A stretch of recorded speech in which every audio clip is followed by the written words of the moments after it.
Hello everyone, this is Lindsay and welcome back to my channel.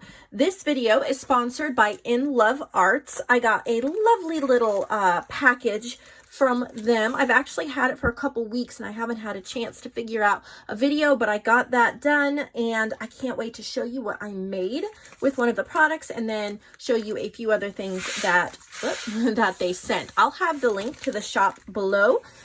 They have all sorts of wonderful paper crafting projects, dies, stamps, stickers, paper packs, all sorts of things like that. And so today I'm going to tell you and show you, not really a tutorial, but kind of explain how you can make a paper ribbon roll. These are wonderful gifts. They're beautiful to put near your crafting space to work. I've made paper ribbons for a couple years now, and I've sold them in my shop before, but I've seen somebody, I don't remember who, but actually not cut them separate when you're sewing them, and then you just kind of roll it into a roll. So this is going to be kind of an idea on how to use those 6x6 paper pads. I know I did a video a couple weeks ago about using 6x6 paper pads, and I keep trying to think of new things. So this is also a specialty paper roll. This will be available, this roll, I only have one of them, in the junk journal supply section of my website. That's linked in the description box below. And I'm going to open this up and show you all of it. This is a specialty paper pack I got from them. You can order this on their site, but there's vellum and gold foiling.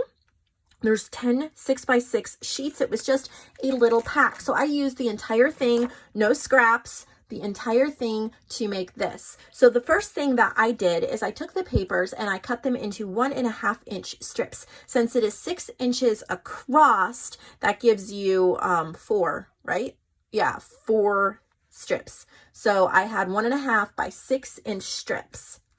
After that, I folded them into ribbons. I folded all of them. And then I took my sewing machine and I stitched, and I used just a simple zigzag stitch. There's green thread on top, white on the bottom. I always just keep a simple white on the bottom because I buy my bobbins in bulk on Amazon and they're just already pre-wound white. Lasts forever, great deal.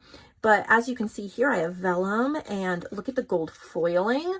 So these are really nice to have by your craft area. These make the perfect size paper ribbon. You could cut it smaller, but they'll fit most journals either on the top or on a side or something like that.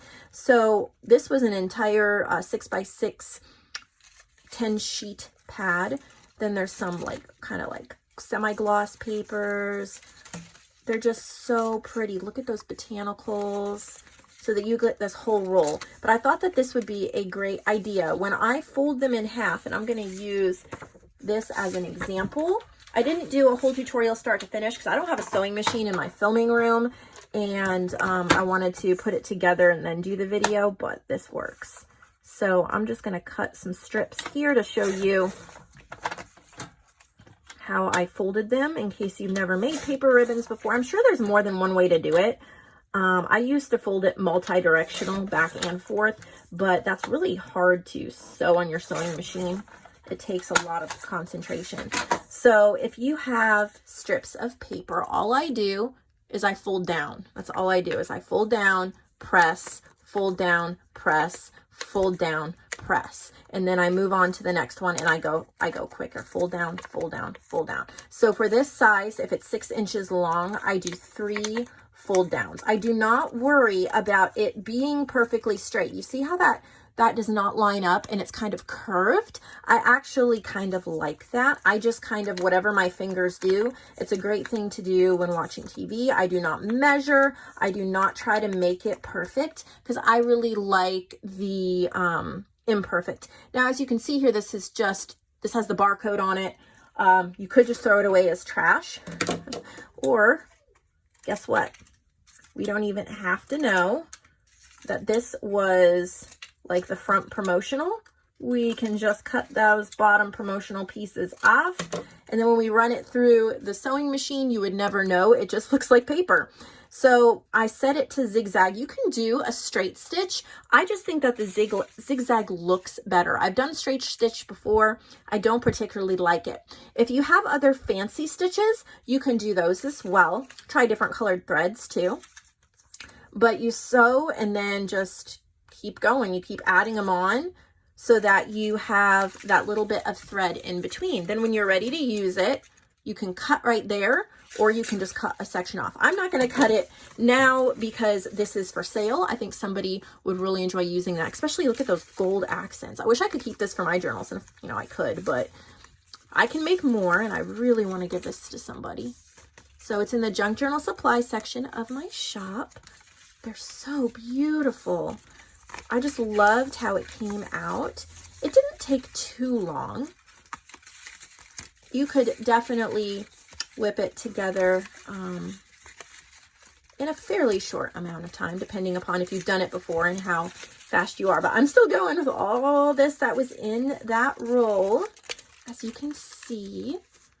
And then I'm going to roll it back up and show you how I did that. I just made sure that I twisted it so that the green stitching was up on front, the top, because I wanted that to be my front. And I just kept going. So I would suggest you go over to In Love Arts and check out their 6x6 pads and look at their specialty ones because they're beautiful. But also, if you just have some 6x6 paper laying around, I mean, I think a lot of us do. We buy it because it's super duper cute and usually pretty budget friendly, or it feels that way because we can buy it for, you know, a couple dollars, but then it sits on the shelf because it's kind of the wrong size for most of what we do. And we grab for our 12x12, or we print stuff from our favorite digital designers, or, you know, online. And those 6x6 pads, if you're like me, stay on the top shelf and just sit there.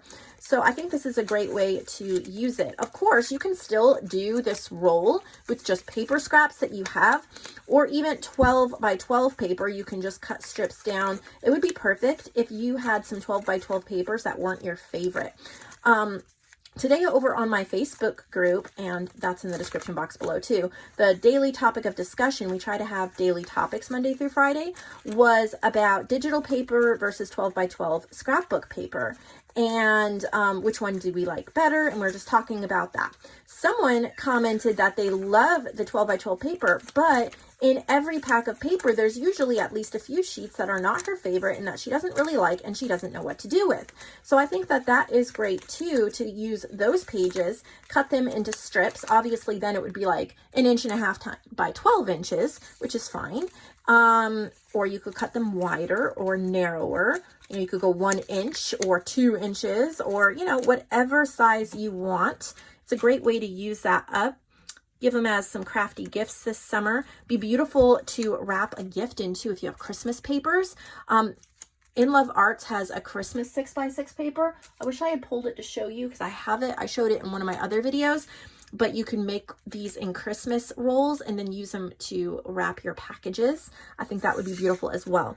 So talking about the 12x12 paper, I think I've shown this one before because this is the second one that I have gotten from In Love Arts. They sent the same one again. And I'm going to actually gift this one, because I haven't opened it yet, to my mom so that she can use these and all of that. But look at the pretty different patterns. I have one that's partially used because I used it in a tutorial before when I was showing you guys, but I just wanted to mention it again. But yeah, you could cut these into strips and make the paper ribbon rolls as well. So that's just the quick idea, but they sent me a few other things, so I thought I'd show you just in case you would like to look at any of them. We've got some circle dies, a snowflake. It kind of embosses these snowflakes. That'd be great for Christmas. Some big leaf washi stickers that got some flamingos and stuff. So this would be cool for the summer, maybe with my flamingo fancy digital kit. Some like little photo frames that have different words on them. I love these heart ones, and I have an idea for these coming up, so you'll probably see those again. I want to make some stuffed heart pockets, you know, kind of for Valentine's Day, so that will be coming up too. Thank you so much for watching this video and for supporting and subscribing to my channel. I hope you give this video a thumbs up and you'll subscribe. We just hit 10,000 subscribers overnight, so I have a giveaway video coming up in the next week that I know you guys will not want to miss. But in order to be eligible for the giveaway, you're going to have to be subscribed. So go ahead and get that out of the way now so that'll be easier to put in for that giveaway. I'll see you all in the next video. Thank you so much for watching.